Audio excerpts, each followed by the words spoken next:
day mga kamods, welcome back to our YouTube channel. Hindi tayo nagbabalik dito sa FKM Motors Valenzuela. So matagal-tagal nung huli tayo nagpunta dito. I think mga last year pa, December 2025. So for today's video mga kamods, kaya tayo nandito susunod naman natin i-feature yung mga bagong motor ni FKM ngayong 2026 na una nilang in-reveal sa nagdaang Makina Moto Expo 2026. At uunahin na nga natin mga kamods itong pinakabagong ADV scooter na naman nila. Mula po yan kay FKM Motors or FECON. Ito nga po yung pinakabagong FKM Core 188. So sisilipin natin kung ano-anong specs at features naman na tinatagli nitong bagong ADV nila na ito. At kung ano-ano yung mga features na magugustuhan nyo dito sa isang to. Kaya naman huwag na natin patagalin pa yan. Simulan na natin.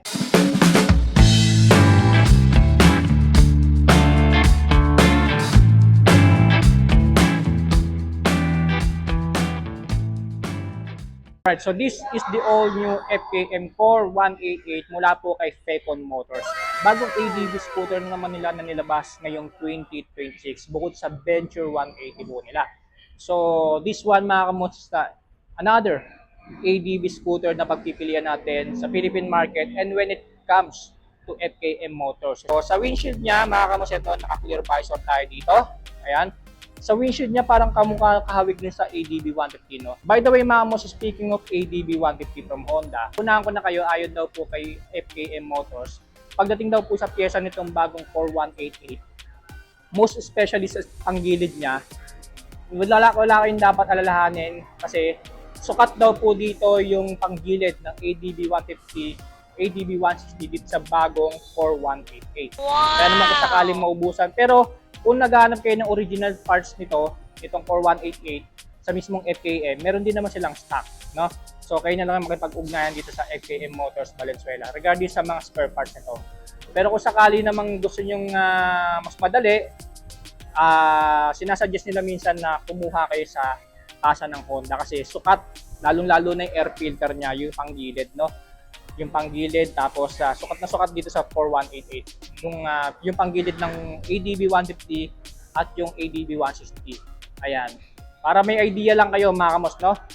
Kung sakaling maghanap kayo magtatanong kayo ng pyesa nitong Core 188 kung hindi ba siya mahirap hanapan. Naka projector lamp na rin po ito, naka 4 units of projector lamp tayo rito, dalawa dito sa right side, dalawa sa left side. Ayan. So mamaya papakita ko sa inyo yung mga buga ng mga ilaw niya kasi naka-activate ito. Tapos meron siya dito daytime running light. Isisilbing kilay niya rito. Ayan. Tapos sa mga turn signals niya rito, nakahiwalay din. Ayan. By the way, naka-LED na rin po lahat mga ilaw nito. Tapos isa sa kagandahan dito at naglagay ng high-tech features dito sa FKM dito sa bagong Core 188 nila. Itong built-in front camera niya, no? Parang kagaya dun sa huli nating billag na Boge SR2 ADV. So itong Core 188 ni FKM, meron na rin po itong built-in camera. Harap lang din po, no? Wala siyang built-in camera sa likuran. But still, high-tech technology na rin to, high-tech features na rin po yan. Ito, naka-rayos, naka-ring, ayan. Wow! Kaya hindi na kailangan bumili pa ng aftermarket kung gusto nyo palit ng ring dito sa ADV scooter nito. Kasi stock pa lang, naka-ring na siya. Naka-spokes na siya. Tapos dito sa telescopic port niya, ang unique dito, meron siyang rubber boots or telescopic port protection. Ayan, ang ADV talaga, no? Ayan. Reflector dito sa telescopic port niya na orange. Dito sa FKM, ayan. Tapos dito yung pinaka-mismong pangalan ng motor, Core 188. May decals na blue, black. Tapos dito naman, ayan, so meron din nakalagay na FKM dito. So mamaya papakita ko sa inyo mga kamusta yung design nito kasi umiilaw itong bandang gilid niya rito, no? Napakaganda. Tapos meron siyang honeycomb design dito na bearings. Ayan, makikita nyo. Dito din. Tapos dito nakalagay 188. Ayan. Para kamukha nung sa King KRB, yung taillight niya. Ganito. Turn signals sa likuran, nakahiwalay din. May built-in plate light, may reflector. Ito naman yung plate holder niya. So meron pa siyang additional na reflector dito na round shape. So naka-dual shock absorber na rin po ito mga kamods sa likuran. Meron siyang tire hugger dito. Ayan, naka-ABS plastic na rin. Hindi rin basta-basta mababasag. Tapos ito yung pinakapanggilid niya. Ayan. So yung sa airbox niya parang kahawig na sa ADV 150 rin ni Honda, no? Kaya naman kahit pa paano, kung sakali maghanap ka talaga ng pyesa nitong panggilid niya, kung maubusan ka sa FKM, pwede mong isalpak yung mga pyesa ng ADB 150 or 160 dito kasi sukat na sukat nga po siya dito ayon kay FKM Motors. Sa side stand niya, naka-alloy na rin dito, hindi siya bakal. Wow! And then kagandahan dyan, meron na rin po yung engine kill switch. Na kapag in-engage mo yan, binaba mo like that, hindi kusang mamamatay po ang engine nito. Dahilan para huminto ang pagpuso mo nito sa gasolina. So ito naman yung itsura ng tambucho niya. So as you can see, hawig na hawig talaga ng tambucho ng ADB ni Honda. Ayan, ganun na ganun yung design, no? Tapos ito naman yung pinaka-radiator cover niya. Ayan, passenger food pack ito naka-alloy. Ganda. Ganda ng design ng malapad. So proceed na kagad tayo sa sukat ng gulong nitong pinakabagong FKM 4188. Sa harapan po ito gumagamit ng 110 by 80 by 14 inches. And then pagdating naman sa sukat ng gulong niya sa likuran, ito po ay naka 130 by 70 by 13 inches naman. Top box ready na rin po yung bracket niya rito. Wow! Sabihin, sasalpakan mo na lang ng top box yan, may additional compartment ka na dito sa ADB scooter na ito. And then naka-alloy grab bar na rin po ito, top box bracket. Ayan, and then naka-gloss na silver paint finish. Ganda, di ba? Matibay na rin yan mga kamos, naka-alloy na rin. Kaya kahit na alloy top box ang ilagay mo dyan, hindi yan basta-basta mababali. So naka-camel box seat design na rin siya. Kaya kahit pa paano, customized design na rin itong upuan niya. Ayan, so ito po yung pinaka-upuan niya sa driver, passenger, ayan. And then under seat compartment naman tayo. Hindi po kakasya dito mga kamos yung full face helmet. Pero sa half face, siguro mangilan-ngilan na medyo maliit lang ang shell. No? And then dito pwede pa tayo maglagay ng mga gamit dito sa may bandang part na to. Ayan. And then dito na rin nakalagay mga kamots yung baterya niya. Ito po yung pinaka-fuel tank niya na ayon po kay FKM Motors 10 liters fuel tank capacity. Na kaya daw po tumakbo up to 35 kilometers per liter. Keyless ignition na rin po ito. Ayan. Kung makikita nyo, meron siya nakasalpak na susi. So ito, emergency key lang to kung meron kayong pang-backup na emergency key. Para at least pag sasalpak nyo dito sa gitna ng bulb niya, yung pinaka-keyless bulb niya, ayan, so mapapa-andar nyo pa rin itong ADB scooter na ito. So malaking bagay yung may ganitong emergency key para kung sakaling in case of emergency na malobat yung battery natin dito sa motor na to, malobat yung battery ng remote natin, meron tayong ang emergency na pang start. Meron siyang dalawang side pocket sa magkabilaan. Dito sa left side, ayan, so maliit lang naman siya. Ayan, hindi naman din siya ganong kalalim, hindi rin siya ganong kalawak. Pero pwede na rin natin paglagyan ng mga motorcycle gloves, barya-barya, cellphone, I think kakasya naman, yung medyo maliit lang. Ayan, huwag lang natin iiwanan. Tapos pagdating naman dito sa right side, ganun din naman yung sukat ng bulsa niya rito. Same lang sa left side.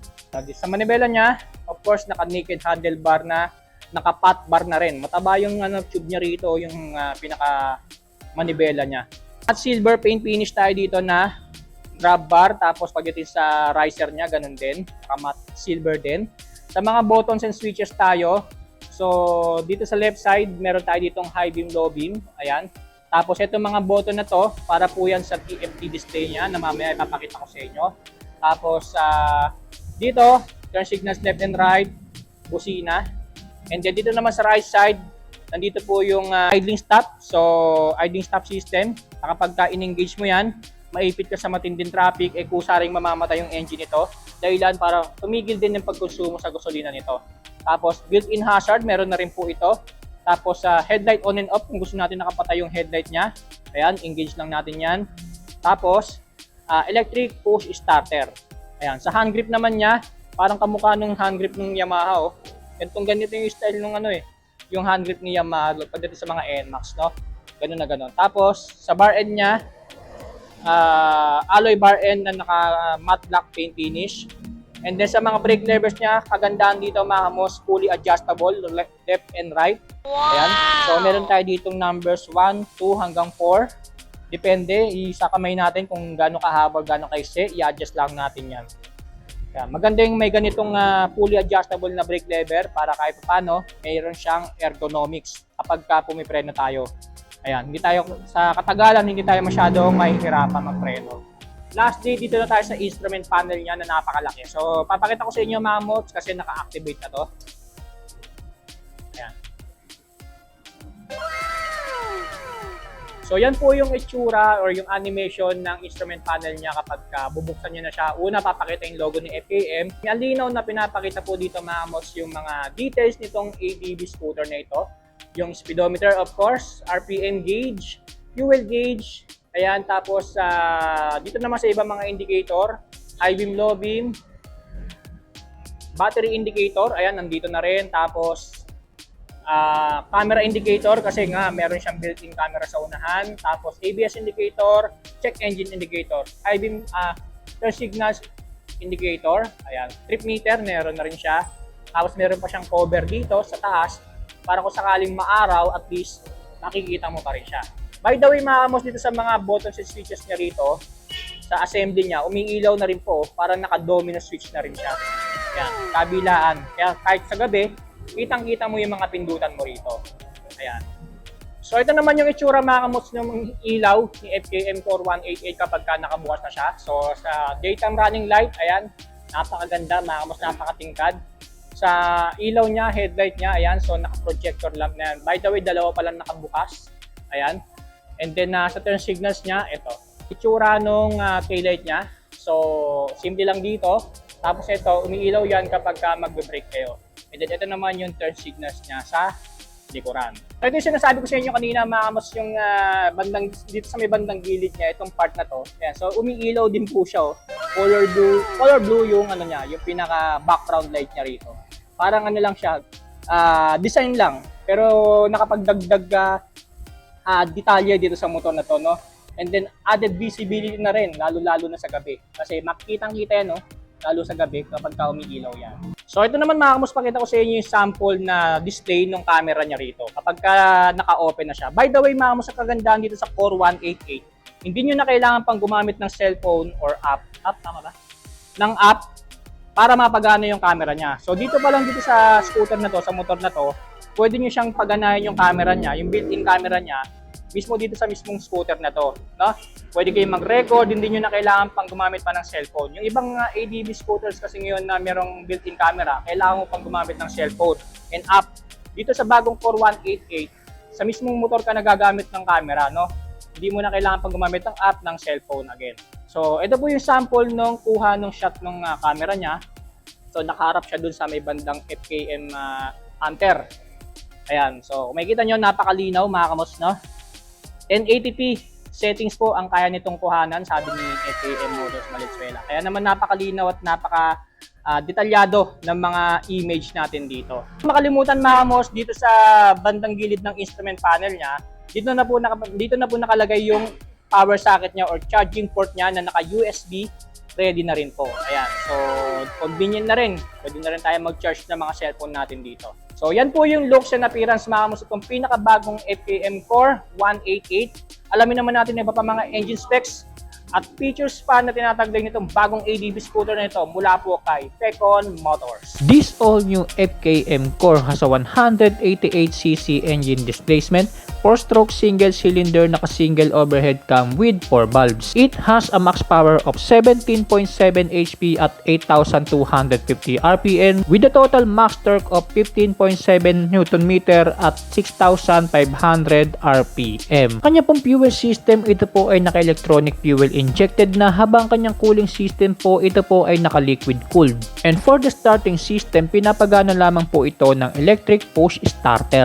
At para po sa kanyang ignition system, ito po ay naka-keyless na, pero may option kang gamitan ng spare key nito in case of emergency na isusok-sok mo mismo sa gitna ng bulb nito. At dahil ADB scooter, of course, naka-continuous variable transmission po ito pagdating sa kanyang driving system. For the suspension, sa harapan po, ito po ay naka-telescopic fork, habang sa likuran naman ito po ay naka-dual shock with sub-tanks naman. And for the braking system, parehas na pong equipped ng hydraulic disc ang preno nito, harap at likuran. Ayon po kay FKM Motors ay equipped na rin po ng dual channel ABS at traction control system na paniguradong magagamit natin sa mga alanganing sitwasyon. At kung gusto mo naman makatipid sa pagkonsumo ng gasolina dito sa ADB na ito, huwag kang mag-alala dahil meron na rin po itong ISS or idling stop system na pwede mong i-engage anytime kung sakaling may ipit ka sa matinding traffic. Nakusa nga pong mamamatay ang engine nito from 3 to 5 seconds para huminto ang pagkonsumo nito sa gasolina. At para sa iba pa niyang mga features, naka-LED na po lahat ng ng mga ilaw nito. Naka ultra wide full TFT display na rin po ang instrument panel nito. May phone connectivity via Bluetooth at meron na rin pong built-in navigation system. Of course, meron na rin po itong built-in charging port na naka USB ready na pwede na rin tayo mag-charge ng mga cellphone natin dito.